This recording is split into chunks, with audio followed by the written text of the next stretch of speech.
मोदी जी आए थे यहाँ स्टेज पे सामने, उन्होंने बोला था हम विदिशा को पेरिस बना देंगे। मोदी को वोट करेंगे। इस बार ऐसा नहीं हुआ। इस बार कांग्रेस की सरकार बनेगी और गठबंधन की सरकार बनेगी। अधूरा कार्य का उद्घाटन का अशुभ होता है। और जो शंकराचार्य हैं अपने चारों पीठ के, उनको क्यों नहीं बुलाया भाई? नमस्कार, मैं विनोद कुमार और आप देख रहे हैं न्यूज़ 20। हम आज पहुंचे हैं विदिशा लोकसभा क्रमांक ये 18 है और यहाँ विदिशा की जनता से हम जानने का प्रयास करेंगे कि उनके मन में क्या चल रहा है। हम आपको बता दें, विदिशा का एक गौरवशाली इतिहास रहा है। यहाँ से चाहे नोबेल पुरस्कार विजेता कैलाश सत्यार्थी हो या सुषमा स्वराज जी हो, यहाँ से 2014 में भी वो चुनाव जीती और 2019 में भी, और यहाँ से अटल बिहारी वाजपेयी भी सांसद रह चुके हैं और वर्तमान में भाजपा प्रत्याशी शिवराज सिंह चौहान जो कि पूर्व मुख्यमंत्री मध्य प्रदेश, और इस बार यहाँ से विदिशा से छठी बार लोकसभा के प्रत्याशी भाजपा के द्वारा बनाए गए हैं। और हमारे साथ कुछ वरिष्ठ नेतागण हैं, हम उनसे जानने का प्रयास करेंगे कि यहाँ लोगों के मन में क्या चल रहा है। क्या नाम है आपका? रणधीर सिंह ठाकुर जी, आपका प्रतिनिधि और पूर्व जनपद जी, आपका बहुत बहुत स्वागत है हमारे न्यूज़ 20 चैनल में। विदिशा में यहाँ पर 18 साल रहे मुख्यमंत्री शिवराज सिंह यहाँ पर मैदान में, और पूर्व सांसद प्रताप बांधु शर्मा 2 बार रहे, वो भी मैदान में। 18 साल शिवराज सिंह यहाँ पर उन्होंने राज किया है। आपने देखा होगा रोडों की क्या हालत, नगर पालिकाओं की कुछ काम नहीं कर रही। 18 साल में यहाँ पर मुख्यमंत्री जी आए थे यहाँ स्टेज पे सामने, उन्होंने बोला था हम विदिशा को पेरिस बना देंगे। पेरिस की जगह तो गड्ढा नहीं भरा रहा है। और आज जो राष्ट्रीय गठबंधन है वो अधिक से अधिक सीटें जीतेगा, ये मेरा अनुमान है। क्योंकि लोग महंगाई और युवा का जो बेरोजगार है, जो आदमी परेशान है, नौकरी नहीं मिल रही, बहुत परेशान है, ये उस पर कोई ध्यान नहीं दे रहा है। मोदी जी हमेशा उस पर आम आदमी को भटकाते हैं, कोई कार्य नहीं कर रहे। और STI की हालत ये है यहाँ कि हमारा कर्मचारी इतना परेशान है, कोई पैसा नहीं आ रहा है, तनख्वाह नहीं मिली, लोग परेशान हैं। और सिंधिया जी यहाँ पर थे, पहले जीत के गए, उन्होंने बोला था हम यहाँ पर, वो कोई चेयरमैन है, उन्होंने आज तक STI की कोई कार्य नहीं किया। हम चाहते हैं कि STI के लोगों को भला हो, और इस बार पूरे भारत में आम आदमी मौन, कहाँ क्या करवट बदली रही ये मतदाता जानता है। क्योंकि पूर्व में जो लोग उत्साह रहता था लोगों में कि नहीं हम मोदी को वोट करेंगे, इस बार ऐसा नहीं हुआ। इस बार कांग्रेस की सरकार बनेगी और गठबंधन की सरकार बनेगी। और आम आदमी जो उसकी बात करते हैं महिलाओं का, कांग्रेस ने हर वर्ष 1 लाख महिलाओं के लिए हर वर्ष 850 रुपये प्रति माह देने का हमने वादा किया है। युवाओं और बेरोजगारों को नौकरी देने का हमने वादा किया है। और जो फालतू बात करते हैं, यहाँ राम मंदिर की बात करते हैं, हम भी हिंदू हैं, हम भी राम मंदिर चाहते हैं बने, मगर इस पर राजनीति नहीं होना चाहिए। लेकिन जब राम मंदिर का उद्घाटन हुआ तो आपके पार्टी के जो शीर्ष नेतृत्व हैं सभी को बाकायदा बुलावा पत्र दिया गया, इन्विटेशन कार्ड दिया गया उद्घाटन के लिए। ऐसा क्या कारण रहा कि उन्होंने वहां पे जाना सही नहीं समझा? क्या है कि भारतीय जनता पार्टी राम मंदिर पर राजनीति कर रही है। अधूरा कार्य का उद्घाटन का अशुभ होता है। और जो शंकराचार्य हैं अपने चारों पीठ के, उनको क्यों नहीं बुलाया भाई? आपने देश की प्रधानमंत्री आदिवासी को क्यों नहीं बुलाया? आपने उद्घाटन कर दिया, गलत। आम सभी लोगों को बुलाना चाहिए। जो महासचिव हैं चंपत राय, जो वहाँ मंदिर ट्रस्ट के, उनके द्वारा कल ही वीडियो बाकायदा जारी किया गया कि राष्ट्रपति जो द्रौपदी मुर्मू हैं आदिवासी, हमने उनको बाकायदा बुलाया था, लेकिन राहुल गांधी जी के द्वारा झूठी अफवाह फैलाई जा रही। नहीं, ये गलत है, वो है बोलना। राहुल वाली आप गारंटी क्या है कि उन्होंने दिए? बुलाती हो क्या उन्होंने एक बाकायदा वीडियो जारी किया, मगर निमंत्रण नहीं दिया। संपत राय जी ये अफवाह फैलाते हैं, तो ये राजनीति जो चल रही है गलत। और विदिशा भी पब्लिक बोन है, क्या कर दे कोई। प्रताप भानु शर्मा जी कि यहाँ पे क्या स्थिति रहेगी शिवराज सिंह चौहान जी के सामने, जो कि वो पूर्व मुख्यमंत्री हैं, यहाँ से इससे पहले 5 बार के सांसद भी रह चुके हैं। तो आपके द्वारा यह आरोप लगाया जा रहा कि भाजपा यहाँ से लगातार जीतती आ रही है, लेकिन यहाँ विकास का कार्य किसी प्रकार से नहीं हुआ। क्या कांग्रेस पार्टी जो विकास का कार्य नहीं हुआ तो क्या वह जनता तक ये बात पहुँचाने में सफल होगी कि नहीं? नहीं, जनता तक हमारा जिला कांग्रेस कमेटी को अपना ये सेक्टर हैं, मंडलम अध्यक्ष हैं और पूल बूथिंग पर ये बता रहे हैं लोगों ने। और आपने देखा होगा माननीय शिवराज सिंह जी चौहान यहाँ पर रोज़ हर गांव जा रहे हैं। भाई क्या कारण है भाई? बार बार आप तो राजा थे 18 साल के, 18 साल मुख्यमंत्री रहे और 20 साल सांसद रहे। आपको तो घर बैठना था, आप वैसे ही जीत जाते। कुछ ना कुछ तो गड़बड़ मामला है, क्योंकि चुनाव तो कठिन है। प्रताप भानु एक मजा हुआ आदमी है और हार जीत तो ऊपर वाला जानता है जी, किसको क्या वोट देगा ये जानता है। निश्चित ही टक्कर तो है, क्या हो जाए कोई भरोसा नहीं।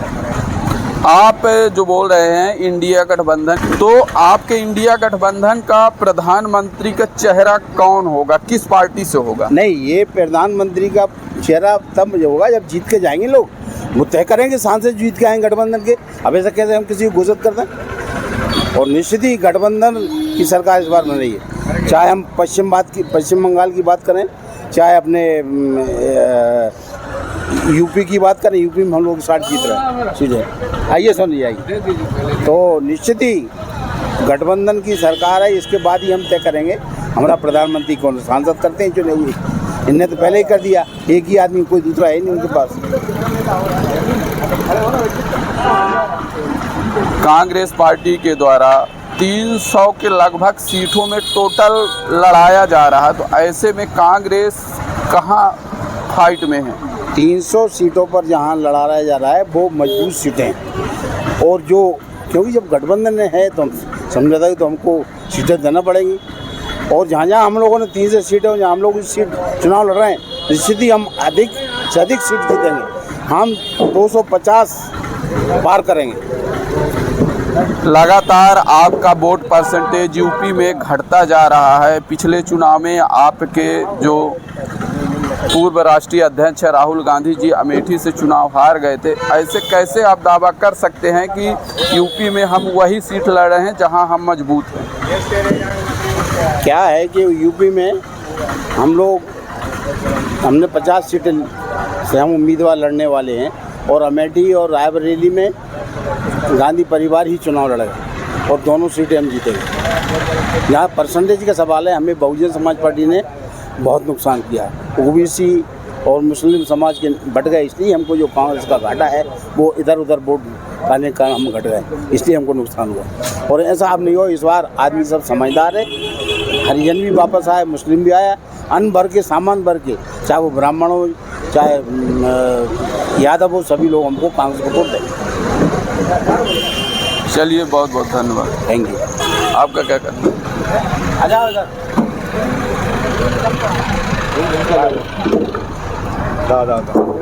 जी, क्या रुझान रहेगा इस बार विदिशा की जनता का? भाई ये सरकार का किसान विरोधी है, युवा विरोधी है, भ्रष्टाचारी है, इसलिए सारे लोग विरोध में ही जाएंगे। ये सरकार युवा विरोधी है, भ्रष्टाचारी है, उसके बावजूद ऐसा क्या कारण है कि पब्लिक इसी सरकार को हर बार चुन लेती है? देखो क्या है कि डर है, प्रशासन का डर, मुकदमा रोकना, इसलिए डरती है। नहीं, 2023 का भी हाल ही में विधानसभा का चुनाव हुआ। कांग्रेस पार्टी दावा कर रही थी कि हमारी सरकार बनेगी, लेकिन भाजपा पार्टी ने ऐसे मतलब गेन किया कि एक हवा की तरह कांग्रेस पार्टी उड़ गई। धन बल के आधार पर हार गए। भाई क्या सत्ता पे धन है, अब कांग्रेस में धन तो है नहीं है, धन में बिक जाता है बस। लेकिन भाजपाइयों का आरोप है कि कांग्रेस पार्टी ने 50 साल राज किया है इस देश में, तो खूब लूटा घसोटा है, तो फिर धन कैसे नहीं है? यदि 50 साल राज करने के बाद में कांग्रेस के जो विधायक हैं आज उन पर रहने के लिए घर नहीं है। और यहाँ भाजपा को एक नॉर्मल कार्यकर्ता 4 व्हीलर गाड़ी, 1 करोड़ का मकान।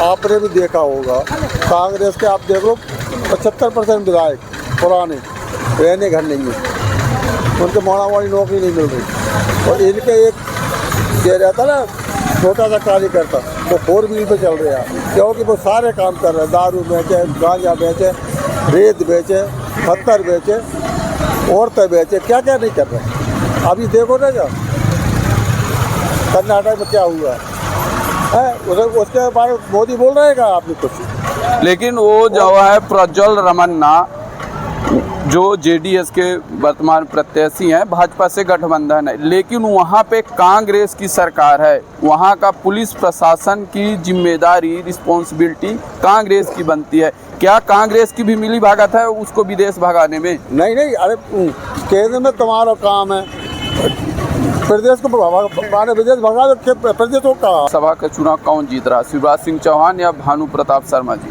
टक्कर है, कोई भी जीत सकता है, मतलब फाइट बहुत क्लोज है। हाँ, कोई भी जीत सकता है, ये पक्का नहीं है। क्योंकि 2 चरण के चुनाव हो चुके हैं, दोनों चरणों में जो वोटिंग परसेंटेज है 2019 के मुकाबले 3 से 4% पर लोकसभा में कम है। और ऐसे में इंडिया गठबंधन के द्वारा यह कयास लगाया जा रहा है कि जो भाजपा की वोटर है वो है घर से बाहर नहीं निकली। क्या इसमें कितनी सच्चाई?